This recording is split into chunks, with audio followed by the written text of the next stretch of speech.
Bayangkan, seorang polisi yang merasa dirinya paling berkuasa, menampar seorang kiai tua di depan para santri.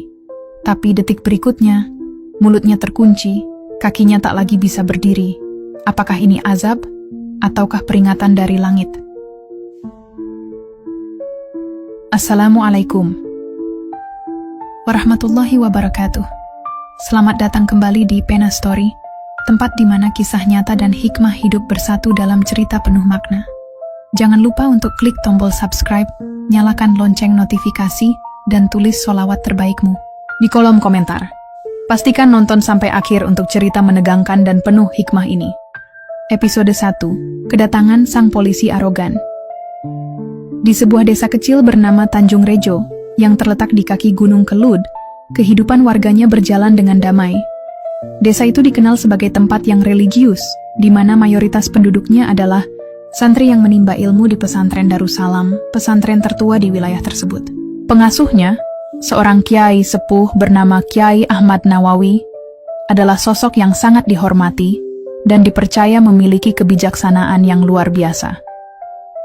Namun, ketenangan desa itu terusik ketika seorang polisi bernama Satrio Wibowo, seorang perwira muda yang baru dipindahkan ke wilayah itu, datang dengan sikap angkuh dan kasar.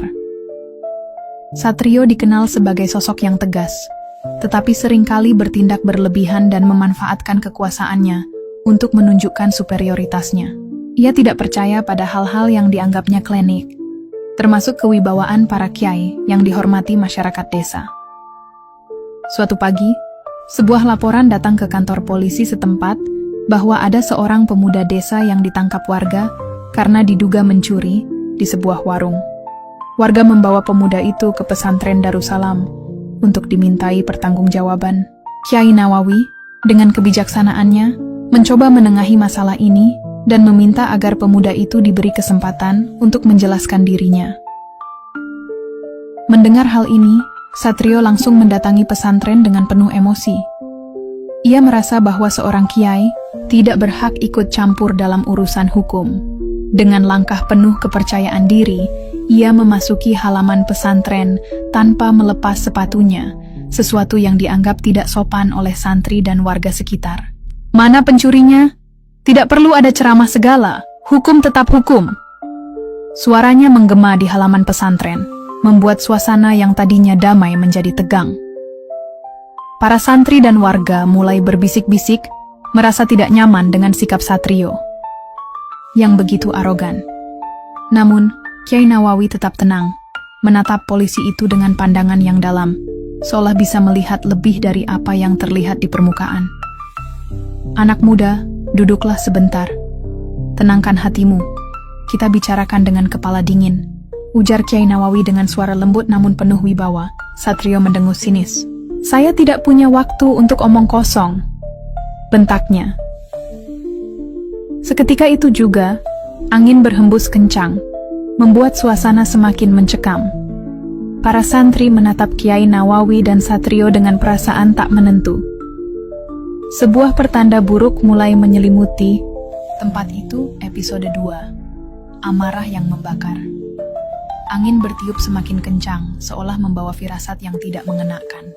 Namun Satrio tetap berdiri dengan dada membusung, tatapannya tajam, menantang Kiai Nawawi yang duduk dengan tenang. "Saya tidak butuh nasihat. Jangan ikut campur dalam urusan hukum, Kiai. Saya tahu cara menyelesaikan ini," bentak Satrio sambil menunjuk pemuda yang masih gemetar ketakutan. Para santri mulai gelisah, tetapi Kiai Nawawi tetap tenang. Ia menatap pemuda yang tertuduh mencuri itu dan bertanya dengan lembut, "Nak, benarkah engkau mencuri?" Pemuda itu menggeleng cepat, matanya basah. "Tidak, Kiai. Saya hanya ingin membeli, tapi uang saya kurang. Saya berjanji akan membayarnya nanti." Tapi pemilik warung langsung menuduh saya mencuri. Satrio mendengus. "Omong kosong. Semua pencuri pasti punya alasan. Tidak ada diskusi. Anak ini harus dibawa ke kantor polisi." Sebelum Kiai Nawawi sempat berbicara, Satrio meraih lengan pemuda itu dengan kasar. Namun, sebelum ia bisa menariknya, seorang santri muda bernama Bagus nekat maju. "Pak polisi, tolong jangan kasar.